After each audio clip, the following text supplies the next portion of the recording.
आदरणीय dean sir और आदरणीय सभी फैकल्टीगन्स, आज हम जो यहाँ पर उपस्थित हुए हैं, आज का जो अवसर है वो है नेशनल स्टार्टअप डे। 16 जनवरी को ये मनाया जाता है नेशनल स्टार्टअप डे।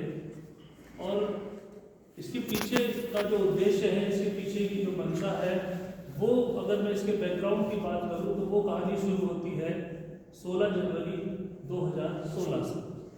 16 जनवरी 2016 वो दिन था जिस दिन भारत के प्रधानमंत्री श्री नरेंद्र मोदी ने स्टार्टअप इंडिया प्रोग्राम की शुरुआत की। और ये जो प्रोग्राम था, कुछ उद्देश्यों को, कुछ लक्ष्यों को ध्यान में रखते हुए शुरुआत की गई थी इस प्रोग्राम की। वो लक्ष्य, वो उद्देश्य ये थे कि देश में एक स्टार्टअप कल्चर का डेवलपमेंट हो सके, ना केवल मेट्रो शहरों में, बड़े शहरों में जैसे कि बेंगलोर, मुंबई, दिल्ली, कोलकाता, ना केवल ऐसे शहरों में, बल्कि जो देश के छोटे छोटे शहर हैं, लेवल 2, लेवल 3 के जो शहर हैं, लाइक मेरठ, कानपुर, आगरा, इस तरीके के जो शहर हैं, वहाँ से भी जो है नए इनोवेशन, नए आइडियाज़, नए स्टार्टअप जो है वो आ सके। इस चीज़ को ध्यान में रखते हुए 2016 में जो है ये स्टार्टअप इंडिया प्रोग्राम शुरू किया गया हमारे प्रधानमंत्री के द्वारा।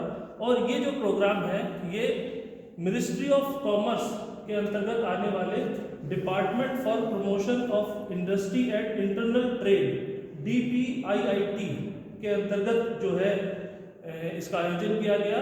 और 2022 में 10 जनवरी से लेकर 16 जनवरी के बीच में एक स्टार्टअप इंडिया वीक आयोजित किया गया दिल्ली में। और वहाँ पर ये निर्णय लिया गया हमारे प्रधानमंत्री श्री नरेंद्र मोदी के द्वारा कि अब से, मतलब साल 2022 से हर वर्ष 16 जनवरी को जो है नेशनल स्टार्टअप डे के रूप में मनाया जाएगा।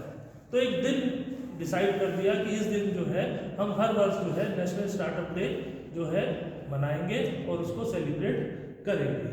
अगर मैं बात करूं, जैसे मैंने अभी आपको बैकग्राउंड बताया, लेकिन कुछ उद्देश्य हैं, जिन उद्देश्यों को, जिन लक्ष्यों को लेकर ये स्टार्टअप डे मनाया जाता है, उसमें सबसे पहला उद्देश्य है सपोर्टिंग द एंटरप्रेन्योरशिप, उद्यमशीलता को सपोर्ट करना। जो उद्यमी, जो नए नए आइडियाज, जो नए नए विचार जो लोग ला सकते हैं, उनके विचारों को, उनके नए नए आइडियाज़ को हम इंडस्ट्री की, एक कंपनी की शक्ल दे सकें, उनको एक इंडस्ट्री में, एक उद्यम में, एक उद्योग के रूप में हम विकसित कर सकें। उन आइडियाज़ को, उन विचारों को किस तरीके से एक इंडस्ट्री की शक्ल दी जाए, ये इसका पहला उद्देश्य था।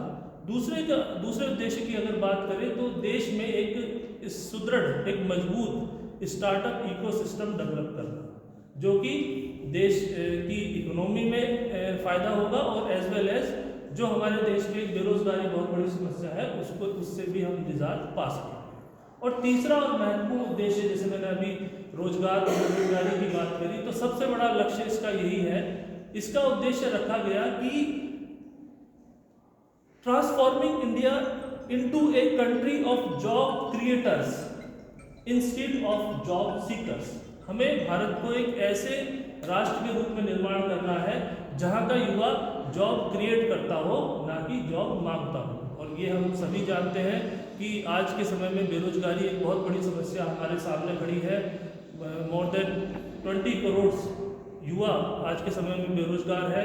तो अगर ये स्टार्टअप इंडिया के माध्यम से हम ऐसे युवाओं को डेवलप कर सके, ऐसे स्टार्टअप्स को हम सहायता दे सके, जो ना केवल जिससे ना केवल देश की इकोनॉमी को फायदा होगा, बल्कि जो दूसरे युवाओं को भी रोजगार दे सकेंगे। तो इसलिए उद्देश्य, इसके कुछ उद्देश्य हैं जिनको ध्यान में रखते हुए ये इनिशिएटिव शुरुआत इनकी की गई।